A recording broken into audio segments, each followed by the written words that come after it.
240. But no, I mean, it looks good on paper. The Money in the Bank matches. I think you probably opened the show with the women's Money in the Bank match, right? Yeah, I could see them doing that. That's probably what I would do. Either that or the tag match. That's how I would go. That's a good call. I think you probably try to keep the Money in the Bank matches far away from each other, so that way you know. I'm sure Charlotte's going to steal the show and do some wild stuff in that match, like a moonsault off the roof or something. So I don't know. It's I'll be watching. We'll see what happens. Do either champions cash in that night? I don't know. I hope not. I kind of hate when they do that. I think it kind of takes away from the fun of it. I mean, I guess that maybe they don't want to have two briefcases open on the same show. But I think I would not have anybody do that. I think that's a little bit played, and they just did it last year. They've done it a few times. I don't like that idea. I just think it devalues the title. Especially if there's a title match and somebody wins it, and then all of a sudden somebody else comes out and takes it right away. Like, I get it if you're trying to maybe build heel heat on somebody, but I don't like that. So I would prefer that they not cash in the same night. So out of hopes that they don't do it, I'm going to say no. Okay. I could see if Baron Corbin wins, he's the type of guy that might cash in that night, Just come in and grab somebody behind, hit the whatever the hell he calls his finisher, and then walk out the champion. Who knows? But the one thing I would say is that if I'm looking at this card, I would put that match on last. I get it depends on what they want to do with an angle or something like that, but that's the match I would have last. I wouldn't have, even though it's Orton's hometown, it's actually, especially because it's Orton's hometown, if he's not going to win, I would not have that match go on last. I would have that match go maybe in between the ladder matches or something like that, or in the middle of the show. I would not have that one go on last. I would main event the show with the men's ladder match, because that's what they've been putting in the main event segment on SmackDown, like we said earlier. Right. That's been the main story, so that one I would put on last. So if they do that, then at least that eliminates the idea of somebody cashing in right away. Now, if they were making Jinder the main focus of the show, you would go Jinder versus Randy's main event? Yeah, I mean, in most circumstances, I think the title should always be the last match on the show. That's just what I think. I don't think that anything should overshadow it, even if it's a special attraction or something like that. But in this case, they've not been building out. They haven't been spending a lot of time on the Orton-Mahal feud. They've just been doing little stuff here and there. A lot of time has been spent on the Money in the Bank ladder match, and that's where the focus is, and that's where the prestige of this show is. So I think for a one-off, that's what they should do, and then leave the Jinder and Orton match can go in the middle of the show. Okay. Yeah, I think I'm going to go ahead and agree with you on this one. Now, we touched on some of the questionable decisions they've made this week in terms of booking, where they're booking things. We just listened to a report of The Big Show on the Chris Jericho podcast. If you haven't heard it, Big Show, I would go ahead and sum this up. He pretty much says he prefers working house shows, live events, as opposed to taping.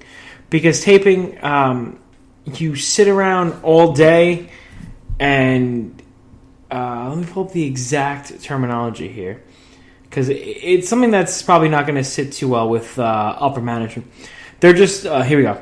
They're just long, useless, time-wasting bullshit days where you sit around all day for some friggin' idea that absolutely sucks. Now, he went on to say that he's upset with the booking in the WWE currently, and a lot of the bookers have never, quote-unquote, laced a pair of boots in their entire life, and you got guys who are, 38 different guys who walk around telling you what to do when you are the wrestler. Now, let me ask you, Big Show's been in the business 20, WWE, 15, 16 years, in the business about 21, 22 years. Does he get a pass saying this? Do you think this is going to sit well with upper management, should I say? I don't think it's going to have much of an impact, because I believe he said he's retiring next year. I think that's when his contract runs out, and he's going to be gone. I think this year, I remember hearing, again, you don't know how true most of this stuff is, but I remember hearing that this was going to be his last WrestleMania, this one that just passed, and that's why he wanted that match with Shaquille O'Neal so badly. So his contract, I think, runs out in February of 2018. So I don't. Maybe he'll extend out to do another Mania. I don't know. But he's leaving. I don't think he really cares. His time as a main event guy or a main player on the show every week is over. Last year, I think in 2016, he kind of stopped appearing on Raw regularly and has not had many feuds since then. So I think he feels like he's in a position where he's made his money. He probably has no intention of staying with the company in any sort of great capacity beyond his contract, unless they want him to do some sort of like ambassador work or some garbage. Legends deal or something. Yeah, I'm sure he'll do that to make some extra cash. But he's probably made a ton of money over the years. Obviously, he said in WCW he became the champion in his rookie year, so he's been in the main event fighting guys like Hulk Hogan since he started. So I think it's probably just one of those things. I'm sure they're not big fans of it, and maybe he'll get fined if people find out about it. But from his perspective, he's probably just talking honestly because he knows he's not going to be there much longer, and this is just how he feels about it. And I'm sure there's a lot of guys that probably feel this way, but just aren't able to voice it because they're under contract and they would get in serious trouble or get de-pushed. Like, he's really not appearing on the show regularly anymore, and so he probably doesn't care. Yeah, and that's another thing he said too. Is he said, believe it or not, he doesn't like sitting there all day, sitting at 7-8 hours worth of tapings just to walk out, knock somebody out, and then walk in the back room. And now, I don't know when this was taped, but that's pretty interesting because that's what he's been doing like the last 3 weeks. So I don't know if somebody got wind of this and was like, oh, you don't like that? Here we go, 3 weeks worth of this. But, I do appreciate him, speaking his mind and telling it how it is, because there was another report out right now, I don't know if you read it, that said Triple H is kind of at odds with Vince over the booking of some of the NXT talent, specifically Sasha Banks, Bayley, and American Alpha. So it seems like there's a kind of a continental divide here in the company between the people that think they know what's best for business and the people that might actually know what's best for business. So Big Show being in the business so long, he could probably book these stories in his sleep and be a little more interesting than some of the stories that are going on right now. The WWE is doing a lot of really good stuff, but at the same point they're doing a lot of really bad stuff, and they have people in the spot that maybe shouldn't be in that spot. Like, I like Enzo and Cass, but you can't tell me their acting over the last 3 to 4 weeks in those segments has been convincing. I can't be the only person that's kind of cringing at those segments. When he's like when he get hurt in the back and then Enzo's like talking to him, it just that sounded pretty rough from my viewing. When Enzo got hurt and Cass was talking, it was one thing, but Enzo, I don't know, there's a little bit of a disconnect for me with Enzo Amore and trying to be serious, I guess. Mm-hmm. Well, could just be me. Yeah, that's fine.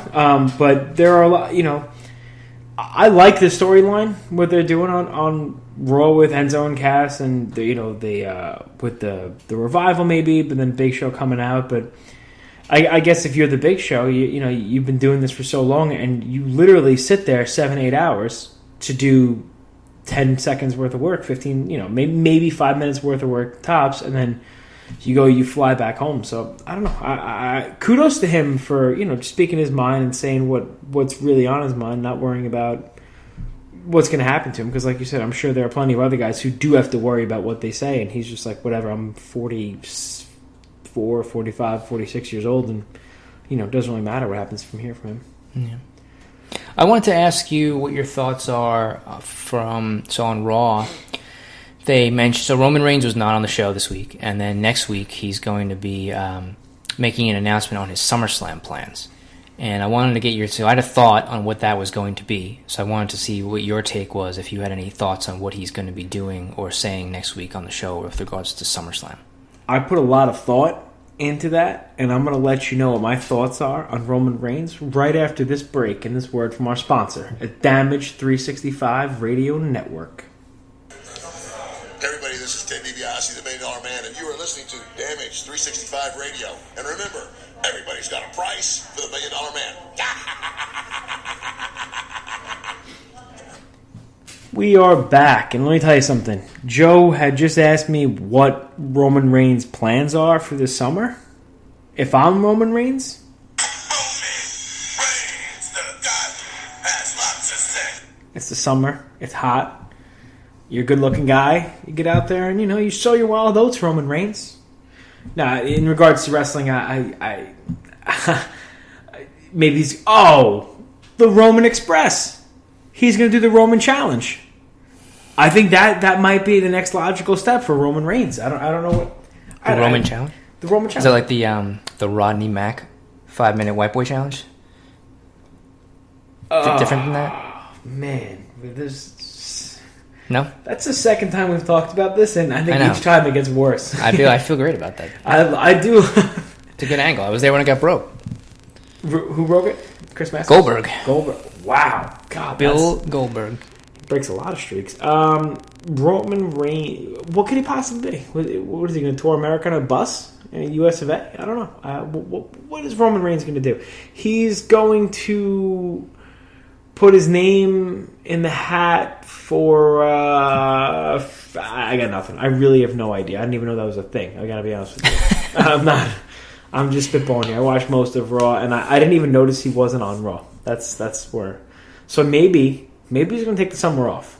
I know he won like second runner-up Dad of the Year to Titus O'Neil like 2 years ago. Maybe he's going to do that. Maybe he's going to do some family time. Time to heal. Time to reform the Samoan dynasty, maybe. I don't know. He's got to corner Mark Hunt in his next fight because they're both Samoan. They're both from the same lineage. I was reading that the other day. Oh, really? Nope. What do you think is going to be on Roman Reigns' docket? Well, here's what I think it's going to be. I don't know what his announcement's going to be, or if he's going to maybe ask or talk about wanting to challenge for the Universal Championship at SummerSlam. I could see them doing that and saying that he wants the winner of Brock Lesnar and Samoa Joe. That would be my speculation. And then I think that Braun Strowman is going to return on Monday and beat the tar out of Roman. And then they'll have another match at Great Balls of Fire, the next Raw pay-per-view, at which Strowman will win and go on to face Brock at SummerSlam. That's my prediction. I wanted to just get that out there, hopefully in the small percentage chance that I'm actually correct about that. I just want to get that on the record. But that's my prediction. I did see that Strowman was cleared to wrestle again. So the whole idea of him being out 6 months, I think, which came out a little bit ago with his elbow injury, was a work. So I think they planted that seed so people wouldn't think he'd be around for a while, and I think he's going to come back and attack Roman during the segment. That's my prediction. And if he doesn't, and they do something cool, and they do Roman Cena, they do Roman and Goldberg, or they do Roman and somebody else, and that's fine too. But I think that's how it's going to play out. Roman and Goldberg? Yeah, I don't know. Book it, man. Roman versus Cena would be cool, because that'd be two guys that people are kind of tired of, right? That nobody really wants to see do anything else right now. Put them together. They could do whatever they want there. That's a good idea. Man, I can't even begin to think what I would enjoy Roman doing.